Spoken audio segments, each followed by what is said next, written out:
बिस्मिल्लाहिर्रहमानिर्रहीम, अस्सलाम वालेकुम नाज़रीन। आप यूट्यूब चैनल देख रहे हैं, मैं इमरान खान हूँ। ये बहुत इंपॉर्टेंट वीलॉग है। एक तो मेरी एक ऑडियो लीक के मामले पे बहुत ज़्यादा शोर मचा हुआ है सोशल मीडिया पे, उसके बारे में मैं इस वीलॉग के आखिर में बताऊँगा कि ये वाक़या कैसे हुआ और मेरा इस पर मौक़िफ़ क्या है। क्लियरली आपको बता दूँगा। नंबर 2, शहबाज शरीफ साहब ने एक जलसा किया बशाम में। ये अमीर मुकाम का इलाका है और अमीर मुकाम बहुत पैसे वाले आदमी हैं और बड़े तरीके से एक जलसा इकट्ठा कर लेते हैं। ये हमेशा इलेक्शन हार जाते हैं, बहुत लंबे अरसे से हार रहे हैं, लेकिन इलेक्शन हारने के बावजूद इनके जलसे ठीक होते हैं। उसकी वजह यह है कि इनके पास पैसा बहुत है, फैक्ट्रियां हैं, बहुत सारे इनके पास मुलाजिम काम करते हैं, तो ये उन सबको जो वर्क फोर्स है उसको लाके बिठा देते हैं, तो एक अच्छा जलसा बन जाता है। मकामी लोग ना भी हों तो ये जलसा बना लेते हैं। अमीर मुकाम इस पूरे रीजन में, मालाकंड में, जहाँ चाहें एक मुनासिब जलसा कर लेते हैं। 5 से 10 हज़ार बंदा इनके लिए इकट्ठा करना ज़्यादा मसला नहीं होता, और इतना ही जलसा था। और वज़ीर आज़म के लेवल के ऊपर ये कोई जलसा नहीं था, या इमरान खान के जो मालाकंड के जलसे हैं उनके मुकाबले में ये कोई जलसा नहीं था। इमरान खान ने अभी इन इलाकों में जाना है तो आप देखिएगा कि कितना बड़ा जलसा वो वहाँ करेंगे। और शहबाज शरीफ के लिए एक बहुत परेशान कुन बात ये रही कि उन्होंने जब ये जलसे के लिए वो जा रहे थे तो जगह जगह पे चोर चोर के नारे लगे। जगह जगह पे लोग जो हैं वो इम्पोर्टेड हुकूमत नामंजूर के नारे लगा रहे थे। जो बसें वैगनें लाई जा रही थी जिनमें लोगों को बिठाकर लाया जा रहा था, उनको देखकर जो मकामी अफराद हैं वो लोटों के, गद्दारों के और चोर चोर के नारे लगाते रहे, इम्पोर्टेड हुकूमत नामंजूर के नारे लगाते रहे।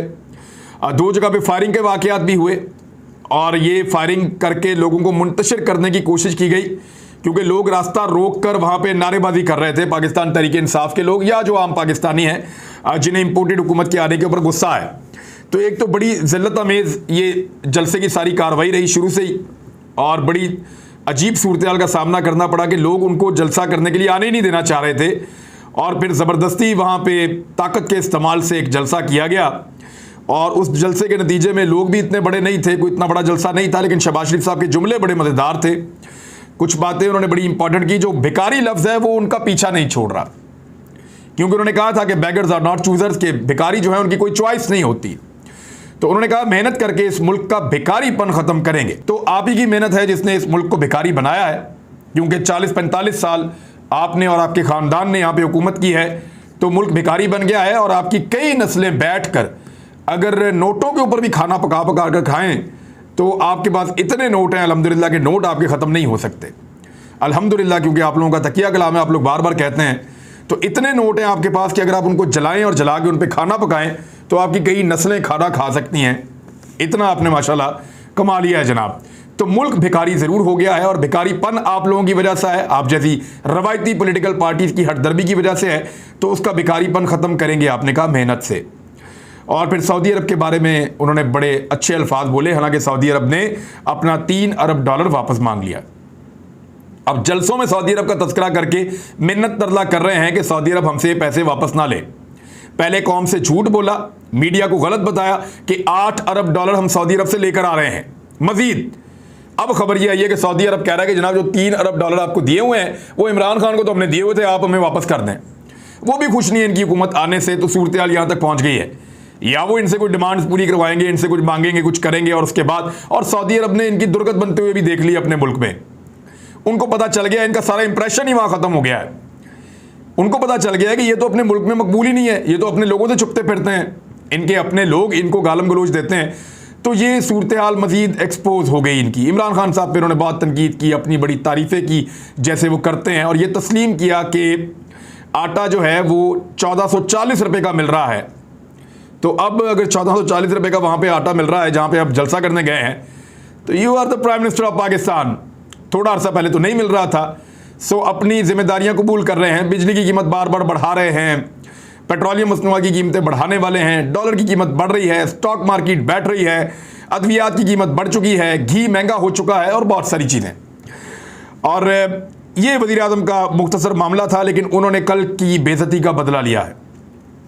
कल मरियम नवाज़ ने यह कहकर बेइज्जती की थी शहबाज शरीफ की कि इमरान खान शहबाज शरीफ को चेरी ब्लॉसम कहते हैं, इमरान खान शहबाज शरीफ को बूट पॉलिश करने वाला कहते हैं, तो जिस आदमी का इसमें तजर्बा होगा वो वही काम करेगा। तो शहबाज शरीफ साहब की बहुत बेइज्जती कर दी थी मरियम नवाज़ साहिबा ने। जो स्टेटमेंट था उनका, तो आज शहबाज शरीफ साहब ने बदला लिया है। उन्होंने कहा कि अमीर आदमी पाकिस्तान से बाहर महंगा इलाज करवाता है, और नवाज शरीफ के ऊपर उन्होंने टारगेट कर दिया कि अमीर आदमी पाकिस्तान से बाहर महंगा इलाज करवाता है, और लोगों को ये कहते हुए अपने बड़े भाई नवाज शरीफ को शहबाज शरीफ साहब ने रगड़ा देकर ये ताना दे दिया। तो बदला ले रहे हैं चाची भतीजी एक दूसरे के साथ, तो ये दूसरे के साथ क्या लड़ेंगे, और सूरत हाल जो है वो बहुत अजीबोगरीब रही इनके जलसे के लिए। दूसरी जानब इमरान खान साहब ने भी जलसा किया है, और वो जलसा यूरोपीय ममालिक में, लगभग मगरबी ममालिक में 20 मकामात पर हुआ है। उन्होंने वर्चुअल खिताब किया, ऑनलाइन बड़ी बड़ी स्क्रीनें लगाई गई, कुछ हॉल्स के अंदर, कुछ ओपन एरियाज़ के अंदर, और बहुत बड़ी तादाद में लोगों ने इकट्ठे होकर मुख्तलिफ शहरों में, मुख्तलिफ इलाकों में यूरोप के इस जलसे को देखा। 20 के करीब मकामात, अभी तक 17 बड़े और 3-4 छोटे मकामात जो हैं वहाँ पे ये रिपोर्ट हुआ है। अमेरिका में इसके अलावा स्क्रीन्स लगा के मुख्तलिफ जगहों पे इसको जो है वो लोगों ने देखा है, क्योंकि वहाँ बहुत लेट नाइट था अमेरिका में, लेकिन उसके बावजूद एक दो जगह पे रिपोर्ट हुआ है। अब इमरान खान साहब ने जो ओवरसीज़ पाकिस्तानियों से वर्चुअल खिताब किया, उसमें उन्होंने कहा कि साजिश के खिलाफ ओवरसीज़ पाकिस्तानियों को एहतजाज करने पर मैं खराज तहसीन पेश करता हूँ। अमेरिका को आज़ादाना फैसले करने वाली हुकूमत की आदत नहीं है। मैं एंटी अमेरिकन नहीं हूँ। डोनाल्ड ट्रंप इंतज़ामिया से बड़े अच्छे ताल्लुकात थे। सर्द जंग के बाद हमारे रूस से ताल्लुकात कभी ठीक नहीं थे। पहली दफ़ा रूस के साथ ताल्लुकात बेहतर कर रहे थे। रूस से सस्ती गंदम यानी 30% कम कीमत पर, और तेल भी 30% कम कीमत पर मिल रहा था। भारत भी रूस से सस्ता तेल ले रहा है। रूस दौरे पर अमेरिका नाराज़ हो गया, यानी जो मैंने रूस से दौरा किया उस पर अमेरिका नाराज़ हुआ। बदकिस्मती से अमेरिकन को आदत है जो हुक्म करे पाकिस्तान वही माने। दहशतगर्दी के खिलाफ जंग की 15 साल मुखालफत करता रहा। दहशतगर्दी की जंग में पाकिस्तान को बहुत ज़्यादा नुकसान हुआ। साबिक सरबराह ने एक धमकी पर अमरीकी जंग का साथ दिया। परवेज़ मुशर्रफ की बात कर रहे हैं। पाकिस्तान का 9/11 से कोई लेना देना नहीं था। परवेज़ मुशर्रफ ने किताब में लिखा कि उन्होंने धमकी दी। मुशर्रफ अमेरिका का प्रेशर बर्दाश्त नहीं कर सका। अमेरिका के कहने पर कबायली इलाकों में फ़ौज भिजवा दी। दहशतगर्दी की जंग में 80,000 जानें चली गईं और फ़ौजी भी शहीद हुए। मेरी खारजा पॉलिसी का मकसद किसी और की जंग में हिस्सा लेना नहीं था। यहाँ प्रॉब्लम बन गया। दहशतगर्दी के खिलाफ जंग में हमारी कुर्बानियों को सराहने के बजाय हम पर इल्ज़ामात लगाए गए। हमारे कबायली इलाके उजड़ गए। अब दोबारा कह रहे थे कि फिर जंग में आ जाओ, तो मैंने नहीं माना और ना मैंने मानना था। जुलाई अगस्त में मैं समझ गया था कि कुछ प्लानिंग हो रही है। अदम एतमाद के दौरान हमारे लोगों को ख़रीदा गया। मंसूबे के तहत ताकतवर फोर्सेस बैठी थी कि इनको सज़ा नहीं होने दे रहे थे। हमारे सफ़ीर को धमकी 22 करोड़ अवाम की तौहीन है। कहा गया अगर इमरान खान बच गया तो नताइज भुगतना होंगे। धमकी के अगले दिन अदम एतमाद आ गई। मुल्क में मीर जाफ़र मीर सादिक उस साजिश में शामिल थे।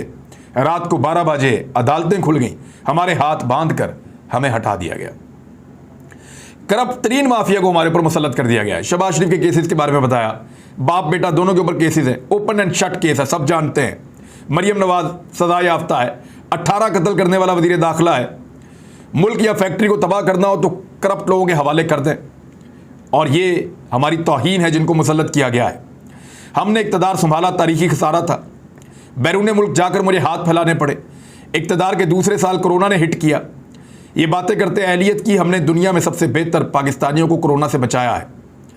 भारत की माशी ग्रोथ की निस्बत पाकिस्तान की माशी ग्रोथ बेहतर थी। भारत में उन्होंने कहा कि 55 लाख से ज़ायद लोग कोरोना से मरे, लेकिन वो फिगर गलत है। मैंने उसको चेक किया था, वो कम है। लेकिन वो ये कहना चाहते कि इतने लोग शायद मुतासिर हुए थे, और वो कुछ थोड़ा सा एक स्लिप ऑफ टंग था। पाकिस्तान की इकॉनमी 5-6% ग्रोथ कर रही थी। 31 अरब डॉलर के तरसीलात पाकिस्तान में आए। हमारी हुकूमत में तारीखी टैक्स रेवेन्यू इकट्ठा हुआ। एक्सपोर्ट्स तारीखी नौयत पे चली गई।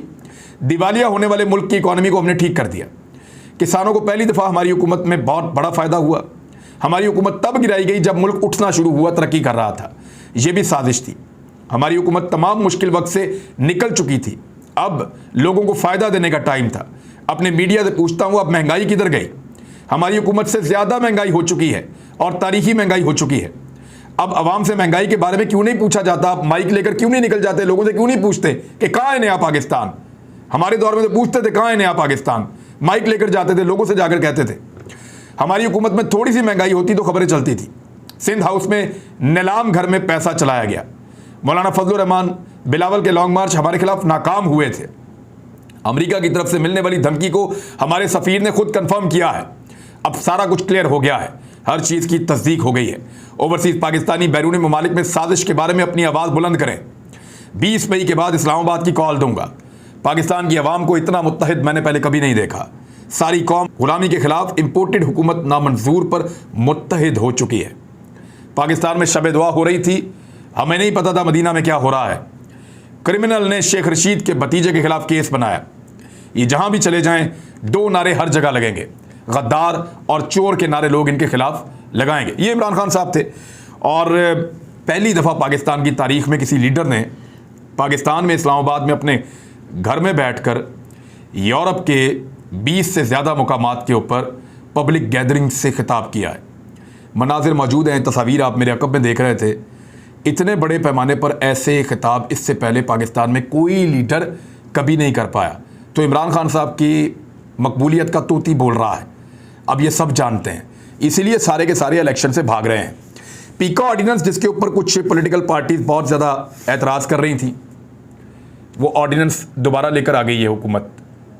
FIA ने कहा जाके हम इसको अपील कर रहे हैं, और ये फैसला किया हुकूमती सतह के ऊपर। पहले इसको गालियां देते थे, इस पे बात करेंगे एक डिटेल वीलॉग में, क्योंकि अभी मुझे आपको बताना है कि वो ऑडियो कॉल वाला मामला क्या है। मेरी एक ऑडियो कॉल है जो सोशल मीडिया पे गर्दिश कर रही है और लोग उसके ऊपर बहुत सारे कमेंट्स कर रहे हैं। मैं क्लियर कर दूं कि ये मेरी आवाज़ है, मैं ही बात कर रहा हूं, कोई फेक चीज़ नहीं है। बहुत सारे लोगों ने सवाल पूछा ये फेक है या ठीक है, तो मैं क्लियरली आपको बताऊं कि मैं ही हूं, मैं ही बात कर रहा हूं, और जो बात कर रहा हूं उस बात पे कायम हूं।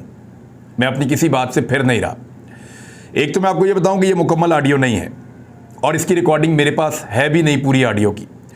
मेरे भाई की बारात के साथ मैं गया था, और उस दिन मुझे ये कॉल आई, शोर भी था कुछ, आपको अगर मैं सुनाई भी दे रहा होगा अगर पूरी कॉल आपको मिले। और मुझे 8 से 9 मरतबा इस शख्स की कॉल आई है। ये बैरून मुल्क से कॉल आई थी, और इस शख्स ने जब जिस तरीके से मेरे साथ बात शुरू की, तो इसने ये तासुर दिया कि इसका ताल्लुक पाकिस्तानी फ़ौज की किसी एजेंसी के साथ है, और ये उनके बिहाफ पे मेरे साथ बात कर रहा है। इसने एक ट्वीट मुझे डिलीट करने के लिए कहा, तो मैंने कहा जी ये ट्वीट तो मैंने किया ही नहीं। उसमें ट्वीट ये था कि कुछ फ़ौजी अफसरान ने इस्तीफ़े दे दिए। मैंने कहा जी मेरा है ही नहीं, फेक अकाउंट है कोई। वहाँ से बात शुरू हुई, और ये मुझे इंसिस्ट कर रहा था इसको करें, और फिर वो मामला जो कॉल आप लोगों ने सुनी उसके अंदर जितना भी कंटेंट है वो सारा ठीक है। इस बंदे से मेरी जितनी बात हुई वो सारी ऑफ द रिकॉर्ड हो रही थी। ऑफ द रिकॉर्ड मीन्स ये है कि मैं एक फ़ौजी या फ़ौज का तर्जुमान समझ के, या फ़ौज का कोई बंदा समझ के, एजेंसीज़ का कोई ख़ास आदमी समझ के मैं इसके साथ बात कर रहा था, क्योंकि इसने मुझे इसी तरह, और हमें जो टेलीफोन आते हैं कभी भी इदारों की जानिब से, वो ऐसे ही नंबरों से आ जाते हैं, इसी तरह आ जाते हैं। तो इतने सारे लोग हैं कि बाज़ औक़ात आपको आइडिया भी नहीं होता। अब मुझे नहीं पता कि ये बंदा कौन है, मैं इसके बारे में नहीं जानता। हो सकता है ये एफिलिएटेड हो सकता है ये एफिलिएटेड ना हो, आई डोंट नो। मैंने इस बंदे को अभी तक जितना मैं जानता हूं, मुझे इसका नाम पता चला है, मैं बताना नहीं चाहता, फिर कोई और इशू हो जाएगा। लेकिन ये ज़रूर है कि मैं इसके बारे में ये नहीं जानता कि ये वाकई लिंक्ड है या नहीं है इदारों के साथ। लेकिन इसने तासुर मुझे यही दिया कि ये इदारों के साथ लिंक्ड है। मैंने उसके ऊपर फिर गिले शिकवे किए, जो सारे आपने सुने, जो बातचीत हुई कि डरते वरते नहीं है आपसे, प्यार करते हैं। और ये बात सच है, डरना किस बात का, अपनी फ़ौज है, कोई इंडियन फ़ौज थोड़ी है। और इंडियन फ़ौज भी हो तो उससे भी क्यों डरेंगे, उससे तो लड़ पड़ेंगे जाके। और ये गिला था, शिकवा था, लेकिन ये सारा कुछ मैं एक आदमी से पर्सनल कन्वर्सेशन थी 2 लोगों के बीच की। ये शख्स जो मेरे साथ बात कर रहा था, बकौल इसके, क्योंकि जब बाद में मेरा इसके साथ ये वायरल होने के बाद राब्ता हुआ, तो इसने कहा जी कि VPN लगा हुआ था, और उसके अंदर, क्योंकि मैं VPN लगा के कॉल कर रहा था, तो उसके अंदर एक रिकॉर्डिंग वाला ऑप्शन होता है, वो मेरे पास लगा हुआ है, तो आपकी कॉल रिकॉर्ड हो गई थी। और मैंने वो कॉल फिर किसी ग्रुप में डाल दी, और वहाँ से फिर ये वायरल हो गई, और फिर हर तरफ ये चली गई। तो मैंने इसके सामने ये बात की थी, और यही बात मैं आपके सामने भी कर रहा हूँ कि मैंने जब ये बातचीत की, तो अव्वल तो रिकॉर्ड करना गैर इखलाकी था, उसको नहीं करना चाहिए था, और मेरे से पूछे बगैर उसने रिकॉर्ड किया। दूसरा, मेरी और उसकी जो कन्वर्सेशन थी, क्योंकि मैंने उसको एतमाद ये लेते हुए कि ये फ़ौजी है जो मेरे साथ बात कर रहा है, इस एतमाद में मैंने उसके साथ बहुत खुलकर गिले शिकवे किए। उसने मेरे से ये भी नहीं पूछा कि इसको मैं पब्लिक कर दूं या ना करूं, या मैं किसी के साथ शेयर कर दूं या ना करूं। तो दोनों चीज़ें अनएथिकल और इवन गैर कानूनी भी आप कह सकते हैं उसने की हैं। और ये जो कन्वर्सेशन थी इसको मैं ओन करता हूं कि मैं ही था और मैं ही ये बात कर रहा हूं, लेकिन मैं नहीं चाहता था कि ये बातें पब्लिक तक पहुंचें। मेरे दिल में तो और बहुत सारी बातें हैं। शरीफ खानदान के बारे में ऐसी बातें जानता हूं कि मैं नहीं चाहता कि वो लोगों तक पहुंचें। पीटीआई के बारे में बहुत सारी ऐसी चीज़ें जानता हूं, इदारों के बारे में बहुत सारी ऐसी चीज़ें जानता हूं, और बहुत सारे लोगों के बारे में, अपने बारे में भी मेरी बहुत सारी ऐसी चीज़ें मैं नहीं चाहता कि पब्लिक तक पहुंचें, और वो नहीं जानी चाहिए थी पब्लिक तक उसूलन। लेकिन ये उस आदमी ने ब्रीच किया, ब्रीच ऑफ ट्रस्ट, और उस आदमी ने इसको लीक किया और इसको बाहर निकाला। मेरे पास इसके अलावा कोई ऑप्शन नहीं बचा कि मैं ये कहूं कि ये मेरी ऑडियो है। दूसरी, जहां तक फौज के साथ ताल्लुक का और इस ऑडियो कॉल का बात है, तो अगर मेरे कुछ लोगों के साथ ताल्लुकात शिकवों वाले हैं, गिलों वाले हैं या ख़राब हैं, तो इसका मतलब ये नहीं है कि मेरे फौज के साथ ताल्लुकात ख़राब हैं। फौज मेरी है, ये मैं उस ऑडियो में भी कह रहा हूं, तमाम तर गिलो शिकवों के बावजूद।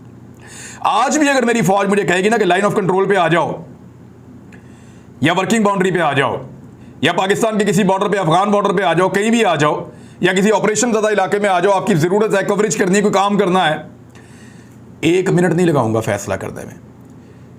फ़ोन बंद करके पहला फ़ोन अपनी बेगम को करूंगा, अपनी घरवाली को बोलूंगा मेरा बैग तैयार करो, मैं जा रहा हूं, और चला जाऊंगा मैं 1 मिनट के अंदर। लेकिन बहुत सारे लोग जो हैं वो इस कॉल को इंस्टिगेट करने का जरिया बना रहे हैं कि फ़ौज के साथ एक लड़ाई शुरू की जाए, और नॉर्मल पाकिस्तानी ऐसा नहीं चाहते और ना वो ये कह रहे हैं। और दिल गिरफ्तार होने की ज़रूरत नहीं है, मुझे कोई फ़ौज के साथ दुश्मनी या फ़ौज के साथ कोई ये मामला नहीं है। ये कोई चंद लोग हो सकते हैं, और मैं अपने मौके पे कायम हूँ, मैं भाग नहीं रहा, और डर किसी बात का नहीं है। लेकिन वो बेचारा फ़ौजी जो हमारा बॉर्डर के ऊपर खड़ा है, जिनके लिए मैं 100 दफ़ा पहले गया हूँ, 100 दफ़ा और जाऊँगा इंशाल्लाह, वो जो बॉर्डर के ऊपर खड़ा है, वो जो ड्यूटी कर रहा है, उसकी दिल आज़ारी होती है इस तरह की कॉल लीक करने से। उसको ये लगता है कि ये इमरान खान तो हमारे साथ था और हमारी फ़ौज से इस तरह के गिले और शिकवे, तो उसके लिए मेरे दिल में तकलीफ़ हुई, क्योंकि ये पब्लिक नहीं होनी चाहिए थी। अब हो गई है अनफॉर्चुनेटली, तो मुझे उसके साथ खड़ा होना पड़ेगा। ये पब्लिक नहीं होनी चाहिए थी, और उससे जिनकी दिलदारी हुई, मेरी बड़ी माजरत उनसे। मैं इसमें हालांकि कसूरवार नहीं हूँ, लेकिन एक अगर आम फौजी का दिल दुखा है तो मैं उससे माजरत चाहता हूँ।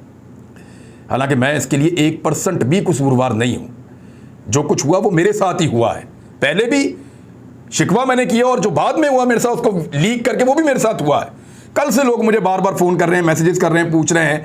बाज़ लोग इसका फ़ायदा उठाना चाहते हैं, और वो लोग हैं जिन्होंने कभी जाके किसी फौजी को बॉर्डर पे खड़े हुए भी नहीं देखा कि वो बेचारा कैसे वहाँ पे ड्यूटी करता है।